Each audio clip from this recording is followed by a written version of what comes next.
Hello and welcome to another edition of Conspirator Brock's Pull List. This is my pull list for the week of October 17th, 2018. It's a lighter week, but I did get a couple of things on top of my normal pull list, so it became a little bit bigger of a week.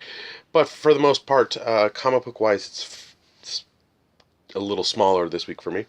First up, we have American Gods, My Ansel, number 7. This is the comic book adaptation of Neil Gaiman's American Gods.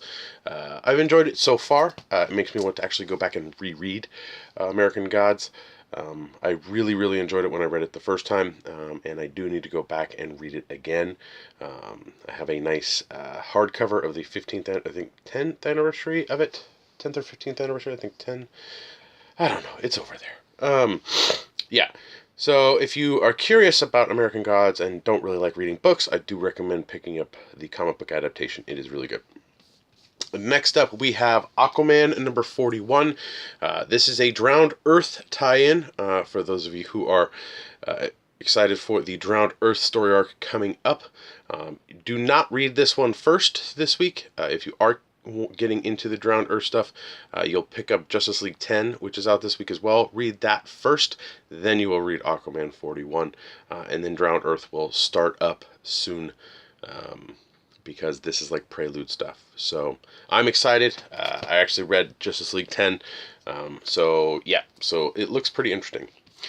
Next up, we have Batman 57. This concludes the hunt for the Beast, or the KG Beast. Through this, I already read this one, and it's a really good issue. It has a story in the middle of it, with by Mark Buckingham, or drawn by Mark Buckingham at least, it's reminiscent of kind of those stories that were told at the end of some of the Fables books. So it was really nice to see kind of that just juxtaposed with what was going on in the book. I'll reread this book again because I've been rereading Batman at least twice, single issue. Really great stuff. Tom King has just done an amazing job, so I can't wait to see where we go from here.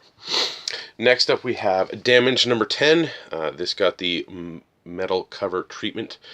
This one was not a bad cover. Damage is an okay book. It's nothing fantastic. It'll most likely be canceled soonish. Most of the DC DC New Age of Heroes stuff is going to be canceled, if it hasn't already. So yeah. Next up, we have Disney's Frozen, Breaking Boundaries, number 3. For my daughter, she likes Frozen, so picked it up. Next up, we have East of West, number 39. East of West is just a really solid book by Hickman, and I have no idea half the time what's going on in the book, issue to issue, and it's been delayed so much.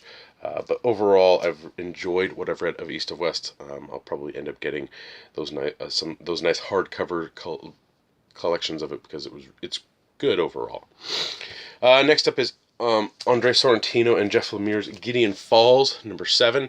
This one's really good. Just a great creative team, really good subject matter. I hear it's been picked up for a TV show, so yep.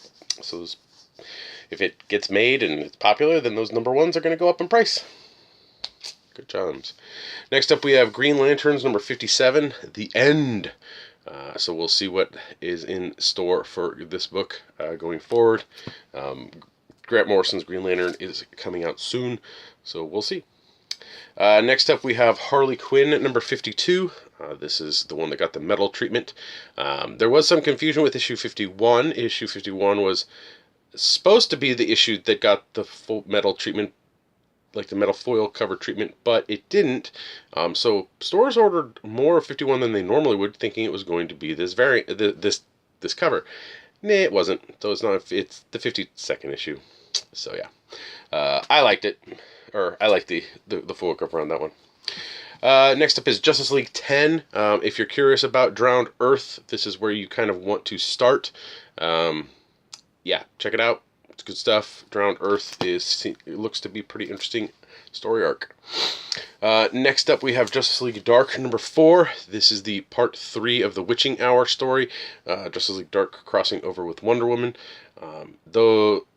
Justice League Dark's been, the first 3 issues were kind of a lead up to Witching Hour, a lead up especially to the Witching Hour special, and then the Wonder Woman issue and now this part. So yeah, if you are curious about Witching Hour, want to check it out, you'll have to go. I would recommend going and grabbing Justice League Dark 1 through at least 4, the Witching Hour special, and the last issue of Wonder Woman. I can't remember what number it is. It's like 56? 56, I think? Well, I don't know.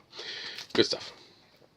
Next up is a new #1 from the Sandman universe, and that's Lucifer. I'm curious to see how this book does. The last installment of Lucifer was okay. I haven't actually read the first installment of it, but I hear good things about it, so I'm going to check this one out and see if I like it. Next up, we have New Challengers #6. This is the one from Scott Snyder about the Challengers of the Unknown. It's an interesting story, but I'm not sure if it doesn't really have staying power, so we'll see. Next up is Star Wars Adventures Tales from Vader's Castle #3. My son likes Star Wars, and so I grabbed these for him. I like Star Wars too.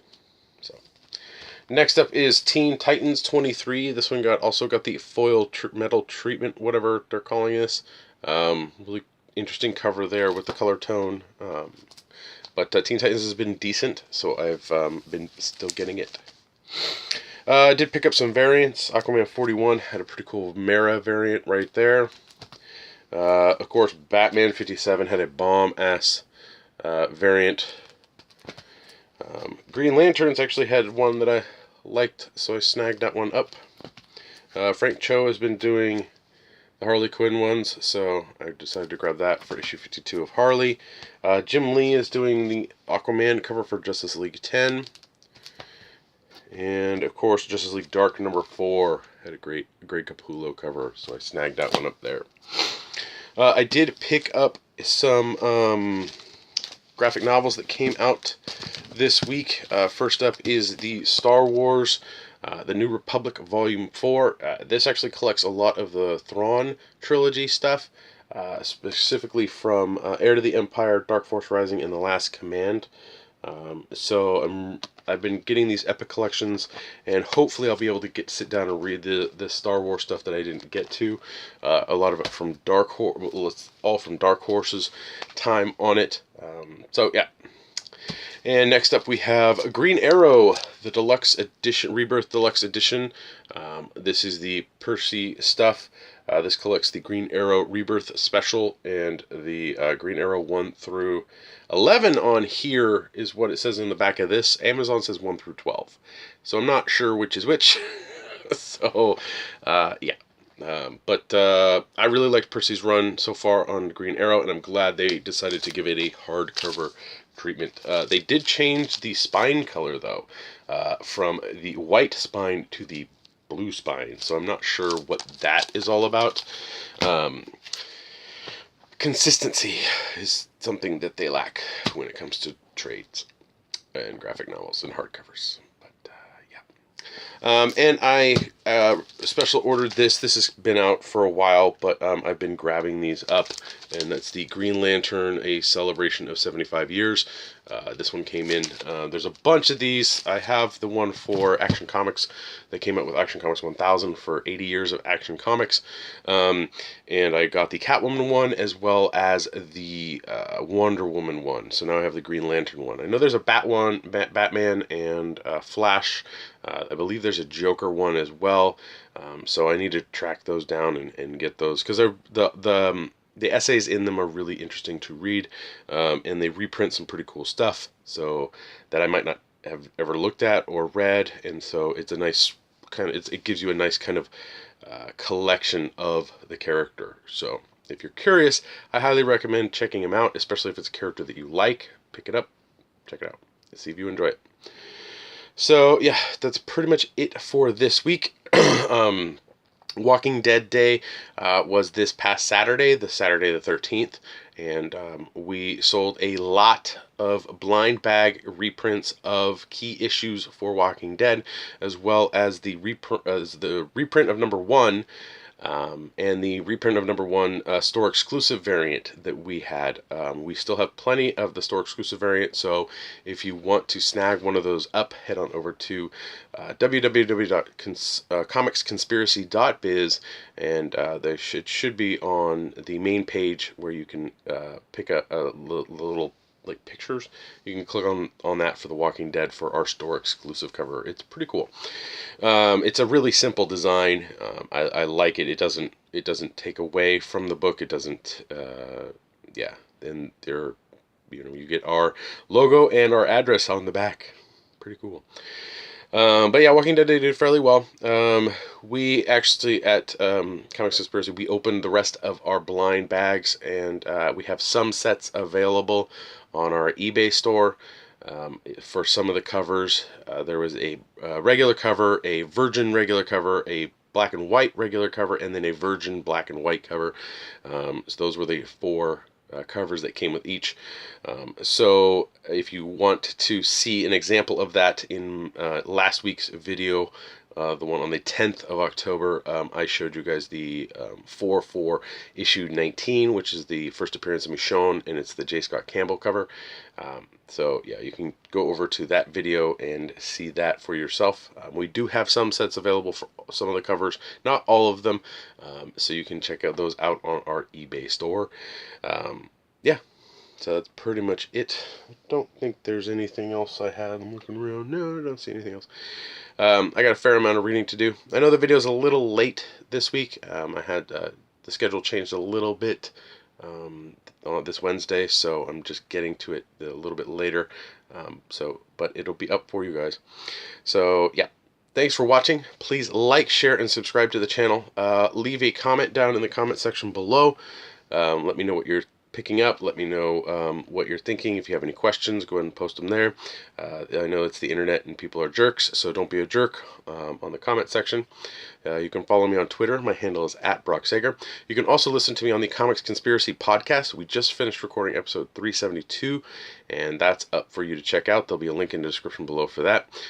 We talk a little bit about some of the TV stuff, a bunch of news coming out of comic books this past week, and we talked 2 months worth of sales charts because we missed that for the past couple months because Ryan has been out with his back problems and stuff, but we're back on track a little bit. You can help me and my fellow conspirators out through Patreon at www.patreon.com/comicsconspiracy. For as little as $1 a month, you help us with hosting fees, getting food sometimes, and getting product, because we get credit at the store and it helps us get stuff, so I can at least show you guys some stuff, some cool stuff. I did get a chance to record a couple of unboxing videos this past week, but I have not yet been able to actually get them up. So hopefully I'll be able to get them up this weekend. You can check those out. One is interesting to say the least at what happens in it. So be on the lookout for that. Yeah, that's it. You can help me a little bit out. You can help me more directly out if you want by clicking on any of the Amazon links that I have featured on my YouTube page or on my blog at conspiratorbrock.com. You can also help Comics Conspiracy by buying comics digitally through us at, I think it's Comics Conspiracy /comic retailer. If you go to my website, conspiratorbrock.com, any of the links for the single issues, if you click on those will take you over to that specific issue on Comixology, but through our storefront. It only really works on the computer, so you can't really do it on your phone or tablet, but we do appreciate all the help, all the little extra you get us. And Comixology has some kick-ass sales, so yeah, check those out. And that's it. I'll see you next week.